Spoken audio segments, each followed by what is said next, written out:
প্রিয় বন্ধুরা, আজকে তোমাদের সাথে আলোচনার বিষয় তোমাদের সাথে আজকে আলোচনা করব তোমরা যারা ক্লাস 12-এ এবং তোমাদের পলিটিক্যাল সায়েন্স সাবজেক্টটা রয়েছে থার্ড সেমিস্টারের যে সিলেবাস, তোমাদের নতুন যে সিলেবাস, তো সেটা নিয়ে আজকে তোমাদের আলোচনা করব। দেখো, তোমাদের থার্ড সেমিস্টারে এমসিকিউ টাইপ প্রশ্ন আসবে। তো তোমাদের সিলেবাসটা একে একে দেখে নাও। প্রথম রয়েছে সমকালীন বিশ্ব রাজনীতি, contemporary world politics.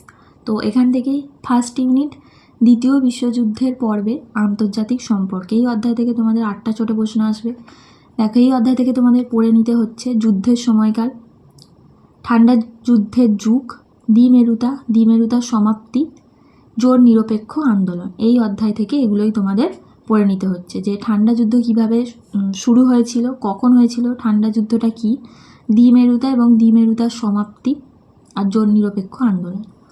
Second unit আন্তর্জাতিক সংস্থা এবং প্রতিষ্ঠান, এখান থেকে 8টা ছোট প্রশ্ন আসবে। এর মধ্যে পড়তে হবে তোমাদের জাতিসংঘ, সাধারণ পরিষদ, নিরাপত্তা পরিষদ, আর ইসিও এসওসি এর রচনা, কার্যাবলী। আর আন্তর্জাতিক বিচার আদালত, বিভিন্ন সংস্থা যেমন WTO, বিশ্বব্যাংক, IMF, যেগুলো বহুজাতিক সংস্থা যেগুলো রয়েছে তোমাদের সেগুলো পড়ে নিতে হবে। মানে এবার তৃতীয় দেখো, থার্ড ইউনিট সমকালীন বিশ্ব নিরাপত্তা, এখান থেকে 7টা ছোট প্রশ্ন আসবে। এর মধ্যে তোমাদের পড়তে হচ্ছে ঐতিহ্যগত নিরাপত্তা, অভ্যন্তরীণ ও বাহ্যিক, অপ্রচলিত নিরাপত্তা, তার মধ্যে মানব নিরাপত্তা, সন্ত্রাসবাদ, অভিবাসন, দারিদ্র্য, মহামারী, পরিবেশ নিরাপত্তা। আচ্ছা, এর পরবর্তী দেখো যে পার্টটা আসছে ভারত সরকার এবং সমসাময়িক রাজনীতি, তার মধ্যে ইউনিট 4 জাতি গঠনের চ্যালেঞ্জ, এখান থেকে 5টা ছোট প্রশ্ন আসবে। জাতি গঠনের চ্যালেঞ্জ এই অধ্যায় থেকে তোমাদের পড়তে হবে ভারত ভাগ, উদ্বাস্তু সমস্যা, দেশীয় রাজ্যগুলির একীকরণ, রাজ্যগুলির ভাষাগত পুনর্গঠন। ইউনিট 5 রাজনৈতিক দল এবং দলীয় ব্যবস্থা, এখান থেকে 5টা ছোট প্রশ্ন আসতে চলেছে। প্রথম দেখো রাজনৈতিক দলগুলোর সংজ্ঞা বৈশিষ্ট্য, রাজনৈতিক দলগুলোর কার্যাবলী, ভারতের নির্বাচনী প্রক্রিয়া এবং নির্বাচনী সংস্কার। ইউনিট 6 তোমাদের রয়েছে ভারতের পররাষ্ট্রনীতি, এটা খুব ইম্পর্ট্যান্ট একটা চ্যাপ্টার।